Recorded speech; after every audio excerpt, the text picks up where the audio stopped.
Carl Lentz started playing basketball at NC State, and then a trip back home changed his life forever.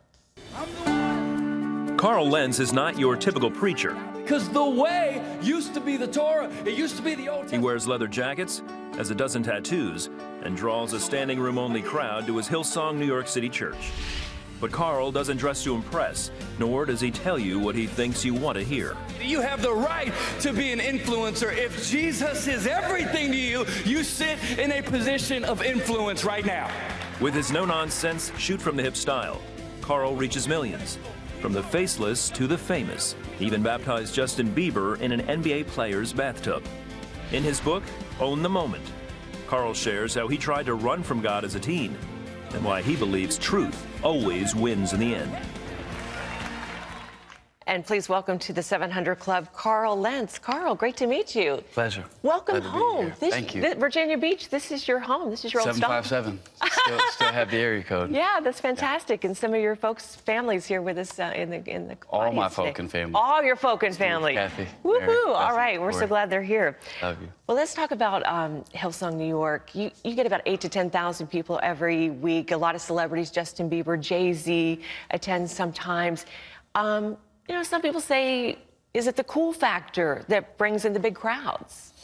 I always say we have like 99.9% non-celebrity at our church, but just because we have a few, I think people sometimes give you that moniker, but Yeah. I don't think it's a cool factor, because I don't know what that is. I think when people ask me that question, I always say, I think God has an awesome way of just breathing on what you do have and making it sometimes better than it should be and more effective than it would be, you know, on its own. And our church is a good example of that. Really normal, really awesome, sacrificial people, and God's grace is on it. Yeah. So there's the cool people, but there's also not cool people.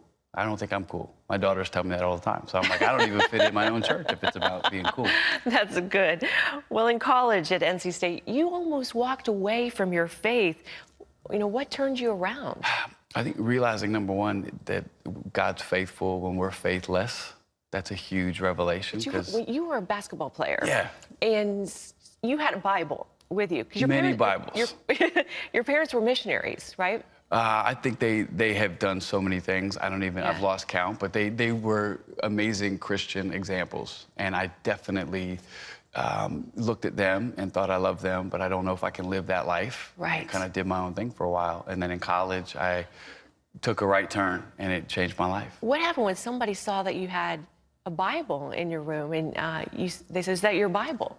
Yeah, well, in the book, I talk about a time where I literally walked away from people asking me about Jesus. They're like, Carl, do you know about this? And I remember going, no. Literally, I'd rather walk away than have a conversation about it. And I'm an example of, I guess, somebody who's missed so many moments. Like, if it was about being faithful to God, I would be the first one to say you can't do it. But it's about God being faithful despite, you know, our misses. And I look at moments like that where I've denied the gospel or denied standing up for what's right. And now I look at what I do for a living and I go, you know, God's good. He can use anybody. But then you came home and you had an encounter with God that you couldn't walk away from.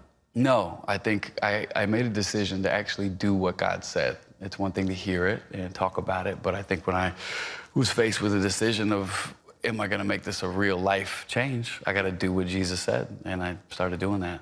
Okay, so let's talk about some cool stuff now. Justin Bieber. I love his music, by the way. I do. Really? I do. What's your favorite song? Sorry. Sing it. Oh, no. Okay. Then it's not your favorite, but it's okay. Okay, well, I can't remember all the words right now. Okay, so Is it too late? I'm kidding. Go ahead. Is it too late? There you go. Okay, sing it. Okay, so... They're going to censor that on I know. CBS. What if he's watching? Okay, anyway, sorry, Justin. He's definitely not watching. Okay, how did you wind up baptizing Justin Bieber in an NBA player's bathtub? Long story. He just had a moment where he felt like, first of all, it's all in the book in detail. I could tell it better kind of in writing, I think, because it's one of those moments where when you look back on it, you go, that to me is God's grace. He goes, I want to get baptized. And we were like, let's do it. And he goes, like, right now, I want to do it.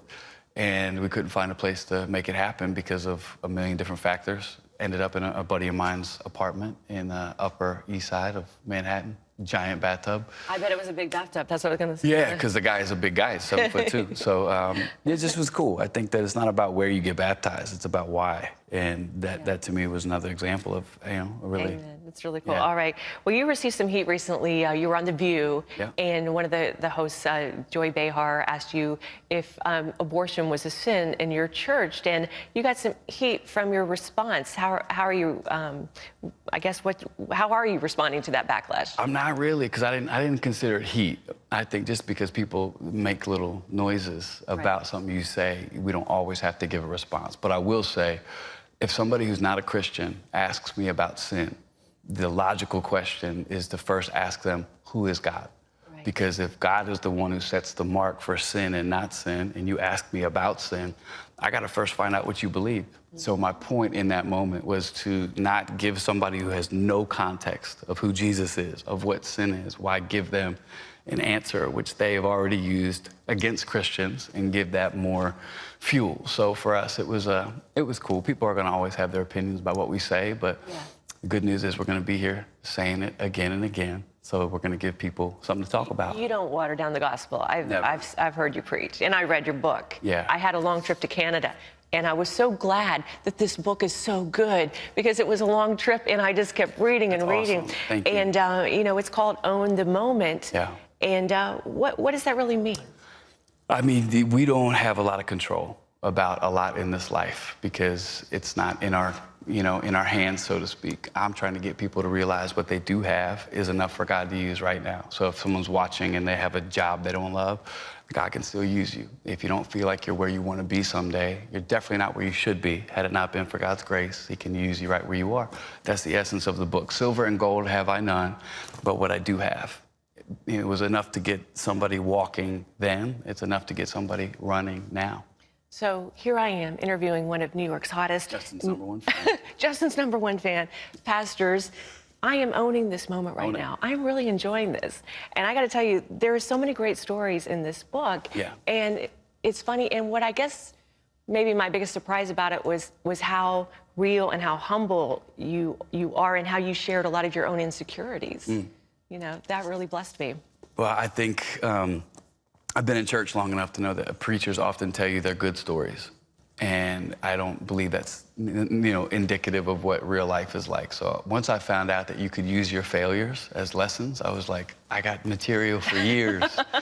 And I think that's why I enjoy being a preacher, is not to, be somebody I'm not. It's to actually show people who I am, which is absolutely dead in the water without God's grace. Well, you don't shy away from controversial topics. You talk about Black Lives Matter in your church. What was the message that you shared with your congregation about Black Lives Matter? Black Lives Matter, period. And the fact that we have to qualify it and justify it, and often white people feel the need to add sentences to it, was annoying. So I was glad that I had a pulpit to say, if Black Lives Matter, we can say that. The movement doesn't own a statement. Like Nike doesn't own the phrase, just do it. I can say just do it without being a Nike spokesman. It's okay if you're in America to say Black Lives Matter, end of sentence. Okay. It doesn't mean that other lives don't. It just means these do. We're going to say that sentence. Okay, that's good. All right.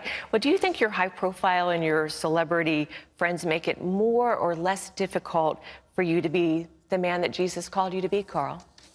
I don't think it's on the people around us to dictate how we live. And I think whether we know famous people or homeless people, we still have to be who God's called us to be. And I think for me, I don't care who my friends are. I feel like Jesus is so real to me and is changing my life to the point where I hope I get a chance to talk to anybody, because I feel like He can make a difference in their life because what I know He's doing in mine. So I'm just excited to be breathing, to be honest with you. That's been the theme of this show. Pat and I were talking about that earlier. Is Pat here? Pat's here. You're going to meet him. Hey, Pat, I love you. All right, Carl. Carl Lentz's book is called Own the Moment. It's available wherever books are sold. We also have a social exclusive interview with Carl on our Facebook page. To watch that, just go to facebook.com/700club. Carl, you are cool. I'm sorry. You're cool, too. It's a pleasure. Thanks for having me. Thank you so much. Thank you.